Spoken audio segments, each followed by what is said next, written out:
आज हम लोग चिकित्सा सुविधा यानी इंग्लिश में मेडिकल फैसिलिटीज़ के बारे में हम पढ़ेंगे। सैलरीज़ जब आपको कंपनी में काम करते हैं उसके बदले में सैलरी दी जाती है, वो हमने पढ़ लिया। मूल वेतन के बारे में हमने जाना। उसके बाद कुछ अनुलाभ दिए जाते हैं जो आपको मौद्रिक यानी मॉनेटरी टर्म्स में नहीं दिए जाते, लेकिन आपको सुविधाओं के तौर पे दिए जाते हैं। तो चिकित्सा सुविधा भी एक गैर मौद्रिक, जिसको हम बोलेंगे नॉन मॉनेटरी आप बेनिफिट्स आपके लिए हैं, अनुलाभों में ही आता है। तो चिकित्सा सुविधा वो होती है जब जो कर्मचारी काम करता है किसी एम्प्लॉयर नियोक्ता के यहाँ पे, उसके इलाज के लिए या उसके घर वालों के इलाज के लिए जब नियोक्ता खर्चा उठाता है तो। लेकिन ये इलाज कहाँ होना चाहिए? या तो सरकार द्वारा, या तो नियोक्ता का खुद का हॉस्पिटल हो, या सरकार द्वारा मान्यता प्राप्त हो, या अनुमोदित अस्पताल हो। तो इनकी डिटेल्स हम देखते हैं। देखिए, नियोक्ता द्वारा कर्मचारी को या उसके परिवार के सदस्यों को। अब परिवार के सदस्य कौन होते हैं यहाँ पे मैं आपको लास्ट में बताती हूँ। अभी चिकित्सा सुविधा या कर्मचारी द्वारा किए गए चिकित्सा व्ययों का पुनर्भरण, यानी क्या होता है? या तो डायरेक्ट आपको चिकित्सा सुविधा दी जाती है, अस्पताल खुद नियोक्ता का होता है, तो वहाँ पे जाके आप अपना इलाज करवा लें तो वो बिल्कुल मुफ्त होता है। ये इसका एक एग्जांपल देती हूँ मैं आपको। रेलवे डिपार्टमेंट जो है, इनके खुद के रेलवे हॉस्पिटल्स होते हैं, और जो रेलवे के एम्प्लॉयज़ होते हैं इनको रेलवे हॉस्पिटल में जाके अपना इलाज करवाना होता है, तो वो इनके लिए बिल्कुल फ्री होता है। तो या फिर अगर आपको, जैसे कि जिनके हॉस्पिटल्स खुद के नहीं होते जिन नियोक्ताओं के, तो वो अगर किसी और भी अप्रूव्ड मान्यता प्राप्त हॉस्पिटल्स में जाके इलाज करवाते हैं तो उनके बदले में उनको उनका जो पैसा है वो रीइम्बर्स कर दिया जाता है। रीइम्बर्स यानी वहाँ एक बार तो खर्चा कर्मचारी ने कर दिया, उसके बाद वो जो पेमेंट है नियोक्ता अपने एम्प्लॉयर को वापस दे देता है। तो ऐसी सुविधा निम्न परिस्थितियों में कर मुक्त होगी। पहला, भारत में चिकित्सा सुविधा। भारत में ये सुविधा जो मिलेगी वो आपको या तो अस्पताल खुद नियोक्ता हो, नियोक्ता द्वारा संचालित, जैसे मैंने आपको भी रेलवे डिपार्टमेंट का एग्जांपल दिया था, और आर्मी के खुद के आर्मी हॉस्पिटल्स होते हैं, तो ये अपने कर्मचारियों के लिए हॉस्पिटल बनाते हैं ताकि कर्मचारियों को ज़रूरत पड़ने पर वहाँ से इस इलाज की सुविधा मिल सके।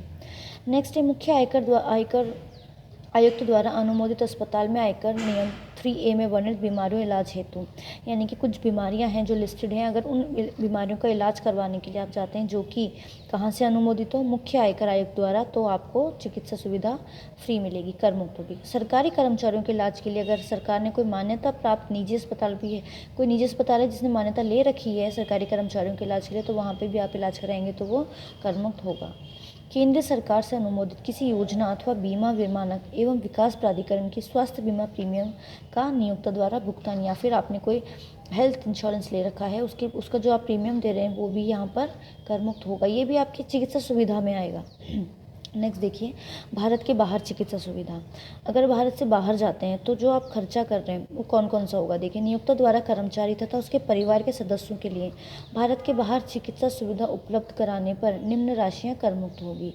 चिकित्सा पर वास्तविक व्यय, यानी विदेश जाकर कोई कर्मचारी खर्च करता है अपनी चिकित्सा पे, तो उसका जो खर्च का है जो वास्तविक व्यय है वो कर मुक्त होगा। लेकिन ये जो राशि है वो भारतीय रिजर्व बैंक द्वारा स्वीकृत विदेशी मुद्रा से अधिक नहीं होनी चाहिए। आगे इलस्ट्रेशन द्वारा इसको मैं क्लियर करवाऊंगी आपको। विदेश में जो व्यक्ति, जो कर्मचारी अपने इलाज के लिए जा रहा है, वो अपने साथ किसी एक अटेंडेंट को लेके भी जाएगा, अकेला नहीं जाएगा, तो उसके आने जाने का भी खर्चा जो होगा वो स्वीकृत होता है, लेकिन उसका भी जो अमाउंट है वो भारतीय रिजर्व बैंक द्वारा जो स्वीकृत विदेशी मुद्रा है उससे अधिक नहीं होना चाहिए। यानी कि विदेश जाने पर स्वयं कर्मचारी जिसकी चिकित्सा करनी है, कर्मचारी या उसका परिवार का कोई सदस्य, या फिर और साथ में एक परिचारक का खर्चा भी वो उठाते हैं। रोगी एवं परिचारक के विदेश जाने पर हुआ यात्रा व्यय यानी ट्रैवलिंग एक्सपेंसेस, किंतु यह राशि तभी कर मुक्त होगी जबकि कर्मचारी की सकल कुल आय इस यात्रा सुविधा को सम्मिलित करने से पूर्व 2 लाख रुपए से अधिक ना हो। यानी कि अगर आपके आने जाने का जो ट्रैवलिंग एक्सपेंसेस हुए हैं वो भी आपके कर मुक्त होंगे अगर कर्मचारी की जो राशि है टैक्सेबल वो 2 लाख से अधिक नहीं होगी। तो नेक्स्ट पॉइंट, नियोक्ता द्वारा कर्मचारी को प्रदान किया गया चिकित्सा भत्ता पूर्णतया कर योग्य होगा। इस संदर्भ में कर्मचारी द्वारा लिए गए चिकित्सा व्ययों को ध्यान में नहीं रखा जाएगा। ठीक है, जो भत्ता मिलता है, मेडिकल अलाउंस मिलता है, वो तो कर योग्य होता है, लेकिन अगर आप वहाँ जाके चिकित्सा करवा रहे हैं उनके हॉस्पिटल्स में, तो कंडीशंस अलग है जो हमने अभी पढ़ी, हमको इलस्ट्रेशन से इनको और क्लियर समझेंगे। अब यहाँ पे कर्मचारी के परिवार से देखते हैं। हम बात कर रहे थे कर्मचारी या उसके परिवार के सदस्य। अब उसका परिवार यहाँ में कौन कौन आएगा? देखिए, कर्मचारी खुद उसका जीवन साथी यानी अगर हस्बैंड है तो वाइफ, वाइफ है तो हस्बैंड यानी कि स्पाउस हो गए, एवं बच्चे। बच्चे कर्मचारी पर आश्रित या स्व आश्रित हो सकते हैं, यानी कि अगर बच्चे सेल्फ डिपेंडेंट हो भी गए हैं तो भी वो अपने कर्मचारी के जो मेडिकल फैसिलिटीज़ को मिलती है वो अवेल करने के लिए के हकदार होंगे। तथा विवाहित या अविवाहित भी हो सकते हैं, यानी कि इस चीज़ से भी कोई फ़र्क नहीं पड़ेगा कि बच्चों की शादीशुदा हैं या नहीं है। मान लो शादीशुदा हों तो ना हो तो भी और हों तो भी उनको ये सुविधा मिलेगी। कर्मचारी पर मुख्यत्व पूर्णतः आश्रित माता पिता या भाई बहन, यानी जो कर्मचारी काम कर रहा है जिसे सुविधा मिलेगी उसके माता पिता या भाई बहन, लेकिन वो कर्मचारी पर पूरी तरीके से मुख्यतः एवं पूर्ण तरीके से आश्रित होने चाहिए। तो ये मेडिकल फैसिलिटीज़ के कुछ पॉइंट्स थे, इनको एक एग्जांपल के थ्रू हम और क्लियर करते हैं। ये देखिए इलस्ट्रेशन 3.26। निम्नलिखित परिस्थितियों में श्री चमन को मिली चिकित्सा सुविधा की कर योग्य राशि क्या होगी। तो देखिए पहला पॉइंट देखिए, विवाहित पुत्री जो कैंसर से पीड़ित है, कोई एक्सकॉट अस्पताल में चिकित्सा पर व्यय 3,50,000 तथा स्वयं की चिकित्सा पर व्यय 22,000 रुपये जिन्हें श्री नियोक्ता द्वारा पुनर्भरण किया गया। ठीक है, ये चमन जो श्री चमन है जिनको चिकित्सा सुविधा मिली हुई है, कर योग्य राशि के बारे में आपसे पूछा गया है। तो इसमें बताया है कि उनकी पुत्री विवाहित है जो कैंसर से पीड़ित है, उनके इलाज पर खर्च हुआ 3,50,000 और उनकी खुद की यानी चमन की चिकित्सा पर खर्च हुए 22,000 जिन्हें नियोक्ता द्वारा पुनर्भरण किया गया। ये एक फर्स्ट पॉइंट। तो देखिए इसके सॉल्यूशन में लिखा है कि आयकर मुख्य आयुक्त द्वारा अनुमोदित अस्पताल में अनुसूचित रोगों में चिकित्सा पर व्यय पूर्णतः कर मुक्त होता है, यानी विवाहित पुत्री की चिकित्सा पे जो खर्चा उन्होंने करवाया है 3.5 लाख का, वो पूरी तरीके से कर मुक्त होगा, क्योंकि उन्होंने पहली बात तो ये कि उन्होंने जहाँ पे चिकित्सा सुविधा ली है वो एक अनुमोदित अस्पताल है, वहाँ पर कराया गया इलाज वैसे ही कर मुक्त होता है। और अगर आपने वहाँ पे जो सूचित एक लिस्ट बनी हुई होती है बीमारियों की, तो उस बीमारी के अंतर्गत जो नियम 3A है उसमें कैंसर लिस्टेड है, तो ये अनुसूचित बीमारी है, तो अविवाहित पुत्री की जो चिकित्सा पर जो खर्च हुआ है 3.5 लाख पूर्णतः कर मुक्त होगा। लेकिन मिस्टर चमन ने एक प्राइवेट हॉस्पिटल में चिकित्सा सुविधा ली है, वो टैक्सेबल होगी क्योंकि उन्होंने प्राइवेट हॉस्पिटल अवेल किया। अगर इसकी जगह वो गवर्नमेंट हॉस्पिटल अवेल यूज़ करते तो ये उनके लिए कर मुक्त होता। सेकेंड पॉइंट देखिए, नियोक्ता द्वारा संचालित अस्पताल में चमन व उसके परिवार के सदस्यों ने चिकित्सा प्राप्त की।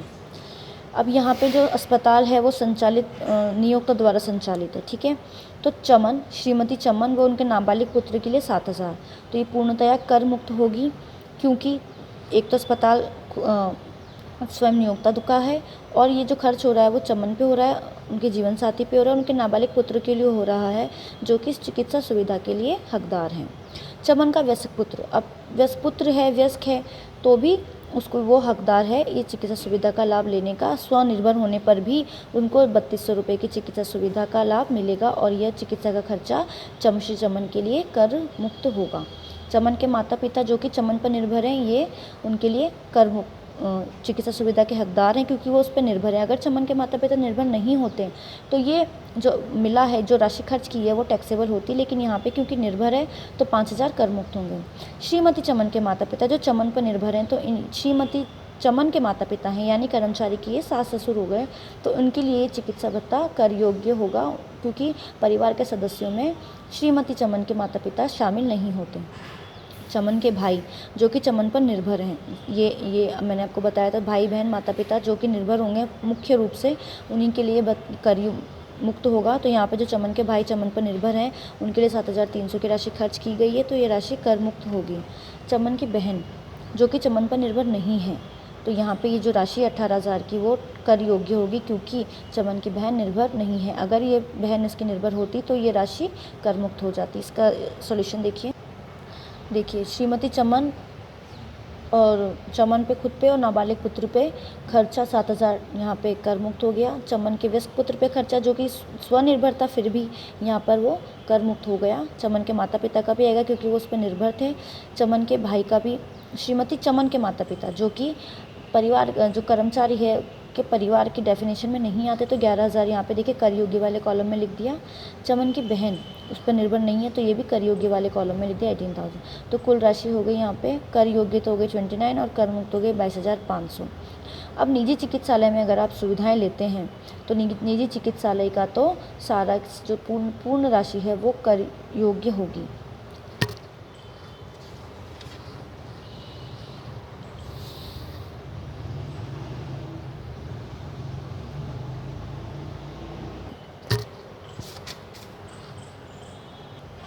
नेक्स्ट देखिए, निम्न राशिअंगत, थर्ड पॉइंट, निम्न राशिअंगत वर्ष में नियोक्ता द्वारा पुनर्भरण की गई। पुनर्भरण यानी एक बार तो खर्चा कर्मचारी कर दे, फिर उसके बाद उसकी बिल लगा के वो कर्मचारी खर्च की हुई राशि पर अपना क्लेम कर सकता है, और जब ये राशि उसको वापस मिल जाती है, नियोक्ता उसको वापस करता है, ये रिम्बर्समेंट होता है।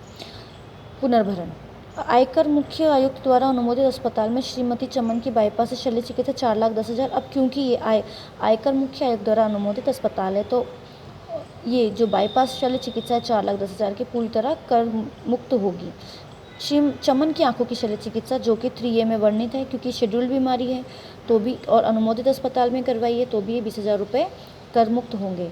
निजी चिकित्सालय में सामान्य चिकित्सा, अगर आप यहाँ पे निजी चिकित्सालय में करवा रहे हैं तो चाहे कर्मचारी ही खर्च करे तो भी ये किसी भी प्रकार से कोई भी हिस्सा इस राशि का कर मुक्त नहीं होगा, तो ये पूरी तरीके से कर योग्य राशि है। देखिए थर्ड पॉइंट देखिए, आयकर मुख्य आयुक्त द्वारा अनुमोदित अस्पताल में श्रीमती चमन की चिकित्सा व्यय 4,10,000 पूर्णतः कर मुक्त होगी। इसी प्रकार जो चमन की आंखों की शल्य क्रिया हुई वो भी 20,000 कर मुक्त होगी, लेकिन जो 27,300 इन्होंने चिकित्सा पे खर्च किए हैं निजी अस्पताल में, वो यहाँ पे कर योग्य होंगे। फोर्थ पॉइंट देखिए यहाँ पे, चमन के वयस्क पुत्र के विदेश में हुई चिकित्सा के संबंध में नियोक्ता द्वारा चुकाई गई राशि। अब यहाँ पे जो चिकित्सा हो रही है भारत के बाहर हो रही है। देखिए भारत में जो जो चिकित्साएं होती हैं उनका हमने अभी जो भी पढ़े वो सब कवर हो गए हैं पॉइंट्स उसमें। एक ये आपका फॉरेन वाला रह रहा था, वो भी इस फोर्थ पॉइंट में आपका कवर हो जाएगा। अब देखिए वास्तविक राशि खर्च की और आरबीआई की स्वीकृति द्वारा, तो इसमें हम इसके बारे में हमने ये पढ़ा था अभी कि जो आप राशि खर्च करते हो वो पूर्णतः आपकी जो पूरी राशि है वो खर्च कर मुक्त होगी, लेकिन उसी लिमिट तक होगी जहाँ तक आरबीआई ने उसको रिस्ट्रिक्ट किया हुआ है। तो देखिए चिकित्सा व्यय, अब चिकित्सा व्यय वास्तविक राशि खर्च हुई 1,20,000, लेकिन आरबीआई ने स्वीकृति दी 1,00,000 की, तो ये जो आपकी 20,000 है ये टैक्सेबल होंगे और 1,00,000 यहाँ पे आपके कर मुक्त हो जाएंगे। विदेश में चमन के पुत्र व उनके भाई, ठीक है, जो रोगी के परिचारक यानी एक अटेंडेंट का भी वहाँ पे ये लोग सुविधा देते हैं कि ठहरने के व्यय 70,000, 80,000। तो ठीक है, ये तो पूर्णतः आप पूरी जो राशि 70,000 की यहाँ पर आपकी टैक्स फ्री हो जाएगी।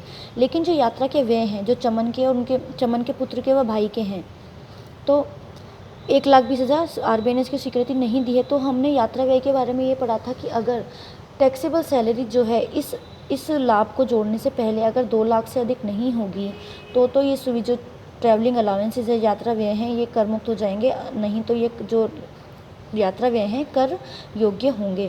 तो हमें ये देखना पड़ेगा कि देखिए आए क्वेश्चन में आगे क्या लिखा है, यह माने कि चमन की चिकित्सा सुविधा के अतिरिक्त सभी कर योग्य आयों का योग एक बार 1,40,000 है और 1,90,000 है। तो आइए, तो इस हिसाब से हम ये देखते हैं कि 1,20,000 रुपये अगर हम फर्स्ट केस में देखें जो 1,40,000 इसकी आय है, यानी कि ये 1,20,000 रुपये तब कर मुक्त होंगे कि अगर इस कर्मचारी की जो आय है, श्री चमन की जो आय है, टैक्सेबल आय है, इस लाभ को जोड़ने से पहले, चिकित्सा सुविधा के लाभ को जोड़ने से पहले 2 लाख से अधिक ना हो। तो फर्स्ट कंडीशन में यहाँ पे बोल रखी है सभी कर योग्य आय होंगी 1,40,000 की। तो इसका मतलब 20,000 रुपये चिकित्सा व्यय के टैक्सेबल हो गए ऊपर फर्स्ट वाले पॉइंट के, तो 1,40,000 में हम 20,000 जोड़ भी देंगे तो 1,60,000 हो जाएंगे, तो भी इसकी राशि 2 लाख से अधिक नहीं होती, तो यहाँ पे 1,20,000 कर मुक्त होंगे। लेकिन जो दूसरा पॉइंट है जहाँ पे 1,90,000 उसकी कर योग्य है, तो इसमें अगर हम 20,000 जोड़ेंगे तो 2,10,000 हो जाता है, तो ये 2 लाख से ऊपर की लिमिट पे क्रॉस कर दिया, तो यहाँ पे ऐसी कंडीशन में जो 1,20,000 रुपये हैं इसके, ये टैक्सेबल हो जाएंगे। देखिए सोल्यूशन में, विदेश में हुई, लास्ट पॉइंट फोर्थ पॉइंट यहाँ पे है आपका, ये देखिए, विदेश में हुई चिकित्सा तथा रोगी व परिचारक के ठहरने में के व्यय सदैव रिजर्व बैंक द्वारा स्वीकृत राशि तक कर मुक्त होते हैं, जो कि मैंने आपको बता दिया अभी। 20,000 रुपये जो अतिरिक्त हैं खर्च हुए हैं 1,20 और आरबीआई ने स्वीकृति दे रखी है 1,00,000 की, तो जो ये अतिरिक्त 20,000 हैं ये कर योग्य होंगे और जो शेष राशि है वो कर मुक्त होगी। यात्रा भत्ता के बारे में मैंने आपको बताया कि 2 लाख से अधिक नहीं होने चाहिए। तो करदाता की जो आय थी यहाँ पे एक फर्स्ट पॉइंट में 1,40,000 तो दे रखा है क्वेश्चन में, 20,000 चिकित्सा व्यय के, तो 1,60,000 है जो कि निर्धारित सीमा से अधिक नहीं है, तो यहाँ पे ये कर मुक्त होगा। लेकिन जो कंडीशन सेकंड है जिसमें उसकी आय ही 1,90,000 है टैक्सेबल इनकम, वहाँ पे ये कर योग्य हो जाएगा। तो ये हमने मेडिकल फैसिलिटीज़ के बारे में पढ़ा। इसके आगे हम अवकाश यात्रा रियायत यानी LTC के बारे में पढ़ेंगे।